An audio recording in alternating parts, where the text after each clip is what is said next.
Здравствуйте, меня зовут Наталья Лощинина, мне 42 года. Я воспитываю сына с диагнозом миопатия Ульриха. Идет нарушение соединительной ткани.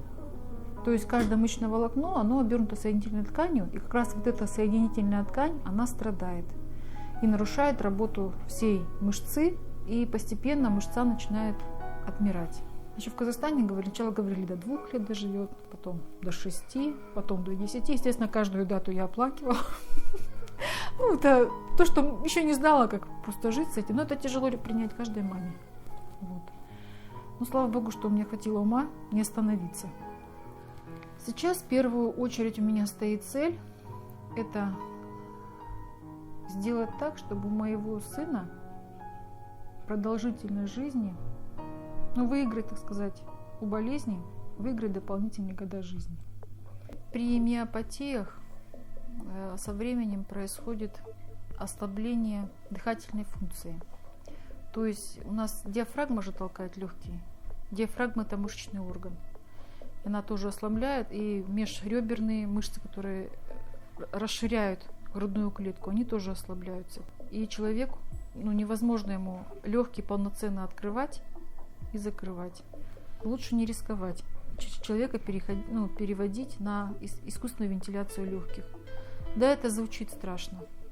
Но на самом деле, если ты этому всему обучен, это наоборот радость. Потому что ты точно знаешь, что человек утром проснется.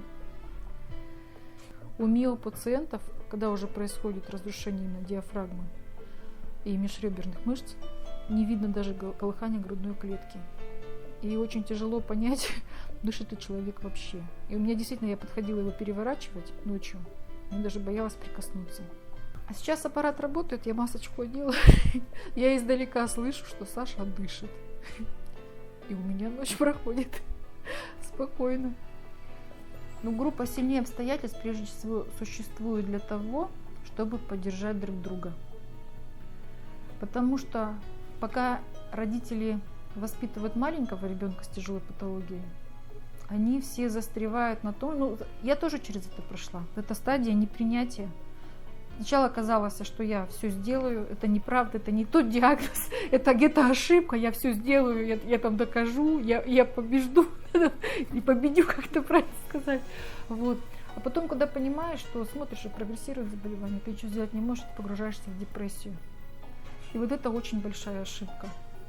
Чем хороша эта группа, что там собраны как родители маленьких детей, как взрослых уже, ребятишек перед 18 годами, и есть взрослые. И ты на примере смотришь, ты общаешься, у кого как происходит, и до тебя доходит, что не надо останавливаться, не надо расстраиваться.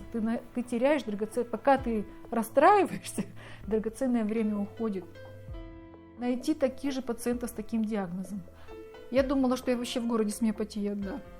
После того, как мы попали в Кате в группу, я понимаю, что с таким диагнозом, с доказанными миопатиями, я уже знаю 2 людей. И еще есть несколько людей, которые на стадии доказать. Но уже точно понятно, что это миопатия. И я понимаю, что я этим людям сейчас могу помочь, подсказать, как правильно действовать, каких не совершать ошибок, куда обратиться.